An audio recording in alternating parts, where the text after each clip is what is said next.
Bigyan ng shoutout, kalingap, mga kapatid, especially sa ating founder na walang iba kundi si Kuya Val Santos Matubang, Ate Ida Vlog, Kalingap Rab, sa aking mga kapwa reactors, sa pamumuno ni Berador, sa Merge, sa pamumuno ni Miti Imi, sa mga supporters, viewers, and of course sa ating mga Kalingap charity vlogger.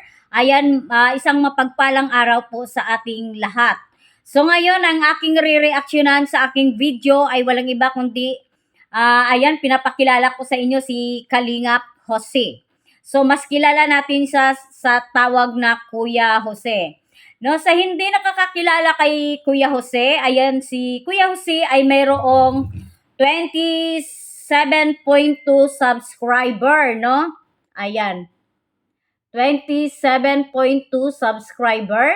So, ayan si Kuya Jose ay napabilang sa batch 1. Batch 1 ng mga Kalingap charity vlogger. So, ang tawag pa noon sa batch 1 is Kalingap Unicap. No, 'di ba guys? Yan yung tawag noon sa mga naunang batch. Unicap, Kalingap Unicap. So, ayan si Kuya Jose, no? Isa siya dapat natin bigyan ng pansin, no? 'Di ba? Kasi alam niyo naman mga kalingap, mga kapatid, so nakikita natin kay Kuya Jose yung nandoon sa puso niya yung pagtulong, no? Pagtsatsaga niya sa pagcha-charity, sa pag-i-scout na kanyang matutulungan para mailapit kay Kuya Val. Dapat di naman lingid sa ating kaalaman mga kalingap, mga kapatid, na si Kuya Jose ay mayroong iniindang sakit, no? So, ayan, pero hindi siya sumusuko, no? Lumalaban pa rin siya kahit na itong mga ilang araw, no, nakaraang araw, no, na si Kuya Jose ay nakaranas ng mild stroke. So sa ating napapansin sa kanyang mga live, no, every time na mag-live si Kuya Jose, nandoon ako, nanonood ako sa kanya kahit nung hindi pa ako nakapasok dito sa Karepa. So andon ako, lagi akong nanonood kay Kalingap Jose kasi yan yung isang charity vlogger na hinahangaan ko rin, no, dahil sa kaalaman ng lahat, no, si Kuya Jose is na first stroke na rin siya, no. Ang unang pag-stroke niya is nadala nga siya noon sa hospital. Yung time na yon na sa unang stroke niya is na-assign siya sa Kapalungga, no. So may mga kasamahan din siya doon ng mga charity vlogger natin. So mabuti na lang kasi may mga kasama siya, no, in terms na sumpungin siya ng kanyang high blood. So may emergency na matatawag siya para makatulong sa kanya. So guys, ayan na, so inalalapit ko lang sa inyo, no, kasi si Kuya Jose, nakikita naman natin, no, mataas naman ang kanyang subscriber, pero nakikita natin yung kanyang views, no.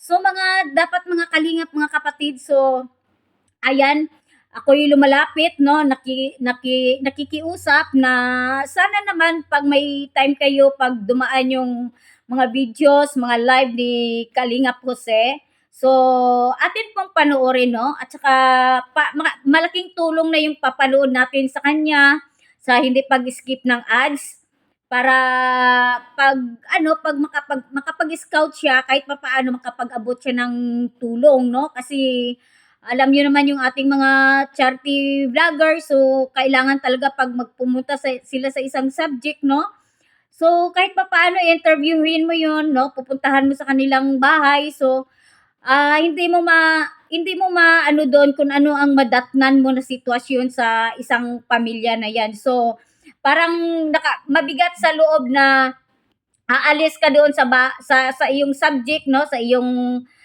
in-interview na wala ka lang naman na iabot na. So pag once na in-interview mo, wala silang bigas, wala silang kung ano ang wala sa kanila, no, sa loob ng bahay, no, lalo na yung mga needed talaga, no, yung kailangan natin sa araw-araw.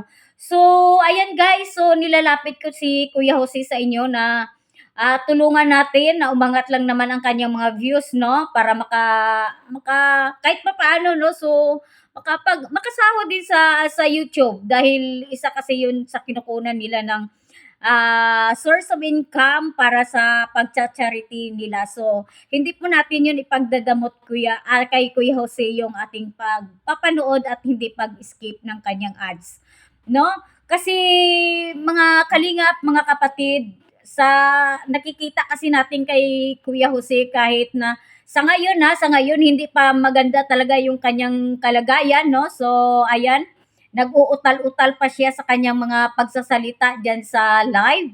Pero which is tama yan Kuya Jose, no, na sa pagla-live mo, so ayan, so nai-exercise yung iyong dila, no. So sabi nga ni Kuya Jose, sabi niya pasensya na kasi nabubulol siya pag mabilis yung kanyang pagdi-deliver, pagbabasa ng mga nagsa-shoutout diyan. So nang bumabati sa kanya, so nabubulol siya. Pero ayan, so ayan, naiintindihan namin yan Kalingap Jose, Kuya Jose. So don't worry, no, dahil isa yan sa mga healing process mo, no, para maibalik yung tuwid na pananalita mo, yung lagi ka magkuda-kuda, no, 'di ba? Kalingap Jose, para ano naman kasi desire mo talaga, no, na ang pagtulong, no, nasa puso mo. Ayan na, kahit masama yung pakiramdam, no, 'di ba? Pero andiyan ka pa rin, nagpupumilit na makapag-scout, makapag-abot ng tulong, no? Sa hindi nakakaalam, mga kalingap, mga kapatid, no, si Kalingap Jose ang naka-scout kay Piniel, no? So kilala naman natin si Piniel, ayan mga kalingap, mga kapatid. Sa ngayon andoon siya sa poder ng nila Kuya Bal, no? So ayan, good naman kasi kahit papaano may pagpapatuloy niya yung kanyang pag-aaral, no? So papaaralin siya ng nila Kuya Bal. So ayan na mga kalingap, mga kapatid, no? Tulungan natin si Kuya Jose, no? Kasi kung napapansin niyo, ayan, panoorin niyo yung kanyang mga videos, no, mga live.